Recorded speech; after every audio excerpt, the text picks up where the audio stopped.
காடுகளில் திறமையாகவும் வெற்றிகரமாகவும் வேட்டையாடக்கூடிய உயிரினம் எது? சிங்கமா புலியா? ரெண்டும் இல்லை. பின்னே அது நம்ம தும்பி. சிங்கமோ புலியோ இரையை பிடிக்க வேட்டையாடையில் 100 முயற்சிகளில் 7 அல்லது 8 முயற்சிகளில் தான் வெற்றி பெறுது. ஆனால் டிராகன் ஃப்ளை அப்படிங்கிற இந்த தட்டாம்பூச்சி தான் இரையை பிடிக்க முயல்கிற 100 முயற்சிகளில் 97 முயற்சிகளில் வெற்றி அடைஞ்சிருது. இவ்வளவு உயர்ந்த வெற்றியை அடைகிறதுக்கு தட்டாம்பூச்சிக்கு உதவுறது மோஷன் கேமஃப்ளாஜ் அப்படிங்கிற இயக்க தகவமைப்பு தான். நாம் பஸ்ஸில் போகையில் பக்கத்தில் இருக்க மரங்கள் வேகமாக பின்னாடி ஓடுறது போல தோணும்.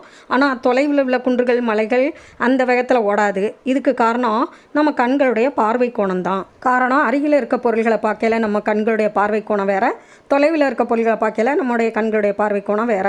தட்டாம்பூச்சியோட குட்டியான ஆனால் அற்புதமான மூளை இந்த பார்வை கோணங்களை கணக்கிடுது. தூரத்தில் இருக்கிறது போன்ற அதே கோண அளவிலேயே நகர்ந்து ஒரு மாயையை ஏற்படுத்தி திடீரென இறைக்கு பக்கத்தில் நிற்கும். இறை சுதாரிக்கிறதுக்குள்ள வேட்டையாடி முழுங்கிரும். என்ன கணக்கு மூளை!